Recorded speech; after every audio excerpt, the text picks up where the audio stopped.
Bismillahirrahmanirrahim. Elhamdülillahi ve salatu ve selamu ala Resulillah. Masığa mas tartуу boyunca. Allah Taala İslam dininde masığa mas tartuunu ruhsat kılgan. Bul boyunca Peygamberimizden hadislerdi 70'ten aşık sahabalar rivayet kılgan. Kandil Abu Hanife radhiyallahu anhu ne masığa mas tartuu boyunca 70'ten aşık sahabadan habar bizge жеткен деп aytkanday. Эми ошол масыға бардык эле масыларга мас тарсак боло береби? Жок, шариаттын өзүнүн койгон талаптары бар. Ошол талаптары Ханафи мазхабы боюнча төмөнкүлөр.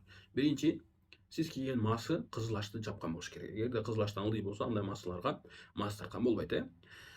Экинчисинен, масынын сыпаты ушундай болуш керек. Эгерде масынын өзү менен, бут кийим кийбестен масынын өзү менен 5 километр баса турган болсоңуз, жыртылып кетпей турганчалык деңгээлде болуш керек. Үчүнчүсү, масы эч кандай бир резинасыз, жөн гана өзү кызыл бутка кийизген өзү тура турган болуш керек. Мындайча айтканда, жипине байлап коюп же болбосо резина менен койгондо гана турат, жөн өзүнө кийсеңиз турбай турган болбош керек. Өз алынча бутка кийиле турган, бутта тура турган болуш керек. Андан кийинкиси масыда ушундай дагы сыпат болуш керек. Ал сыпат эмне десе, сиз эгерде колуңузду суулап мас тарта турган болсоңуз, ошол суу бутка тие турган болуш керек. Мындайча айтканда, биздин азыркы наскилер, эгер сиз колуңузду суулап туруп мас тарсаңыз, наскиден, байпактан эмне суу, ошол масынын мас тарткан суу бутка тийип кетет. Бешинчиси, жыртык болбош керек, же болбосо айрык болбош керек. Эң азы канча десе, 3 манжа бата турган буттун манжаларынан 3 манжа бата турган чалык тешиги болсо, же болбосо жыртыгы болсо, андай масыларга да мас тарткан болбойт. Алтынчысы, масыны кийгенде сөзсүз түрдө сиз толук даараттын үстүнө кийген болушуңуз керек. Эгерде дааратыңыз жок болуп масыны кийип, андан кийин мас тарткан десеңиз, анда ал нерсе дурус эмес. Эң биринчи сөзсүз түрдө толук даарат алыш керек. Андан кийин масыны кийип, андан кийин дааратыңыз сынса, ошол масынын үстүгө мас тарсаңыз болот. Жетинчиси, бул кичине даарат үчүн гана уруксат этилинген нерселерден. То есть, эгерде сиз жунуп болуп калсаңыз, же болбосо бир аялдар эме болуп этеккери бүткөндөн кийин жуунам деген учурларда бутумду жуубай жөн эле мас тартып коем десе, бул нерсе дурус эмес. Сөзсүз түрдө кичине гана дааратка жарактуу болот бул масылар. Андан кийин масынын эң аз фарз өлчөмү канча десе, масыга мас тартканда сөзсүз түрдө эң азында 3 манжачалык болуш керек.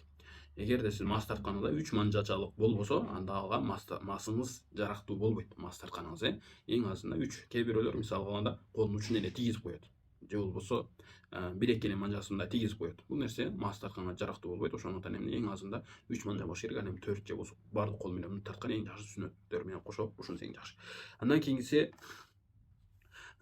масыны качан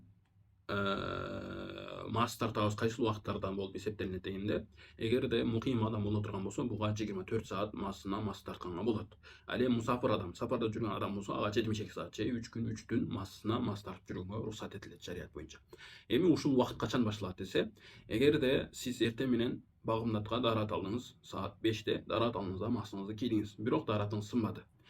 Саат 10 болгондо дааратыңыз сынды, ушул учурдан масынын убактысы башталат. Мен кийген убактан эмес, дааратыңыз сынган убактан. Неге дегенде, масынын өкүмү бул бутка дааратсыздык кирип кетүүнөн сактоо керек. Эми ошол кызмат качан башталат десе, сиздин дааратыңыз сынган убактан башталат. Ошол дааратыңыз сынган убактан масынын убактысы башталат. Эртеси күнү саат 10го чейин масыңызга мас тартып жүрсөңүз боло берет. Эми масыны дааратты сындырып коюучу нерселер кайсылар десе, же болбосо масыны буза турган булар биринчиси, дааратты бузуучу нерселердин бардыгы масында бузат. Масын бузат дегенден максат, ошол мастыгыңызга убактысы бүтө элек болсо, кайрадан мас тартыш керек болуп калат. Ал эми экинчиси, эгерде сиздин дааратыңыз сынган болуп, мас кийип жүргөн болсоңуз, даарат ошол масы чечилип кете турган болсо, анда бирөөсү же болбосо экөөсү тең чечилип кетсин, анда бул учурда эмне экен, масы бузулуп калат, кайрадан даарат алып бутту жууш керек болуп калат. Андан кийинкиси, эгерде буттун ичине же болбосо ошол масынын ичине бирөөсүнүн болсун же экөөсүнүн болсун көпчүлүк бөлүгүнө суу кирип кетсе, же бир нажасат төгүлүп кете турган болсо, мындай учурларда масынын масы сынып калат, кайрадан мас тартыш керек, кайрадан бутту жууп мас тартыш керек болуп калат. Төртүнчүсү, убакыттын бүтүүсү. Ушул убакыттын бүтүүсүндө да масынын автоматически дааратыңыз сынган болуп этип барганлар, же болбосо масынын убактысы бүткөн болуп этип барганлар. Эми ушул убакыт бүткөн учурда кайрадан толук баштан аякка даарат алып алуу шарт эмес. Эмне бутту гана жууп кайрадан маса кийип алсаңыз ушуга шарият уруксат берет. Ассаламу алейкум ва рахматуллахи ва баракатух.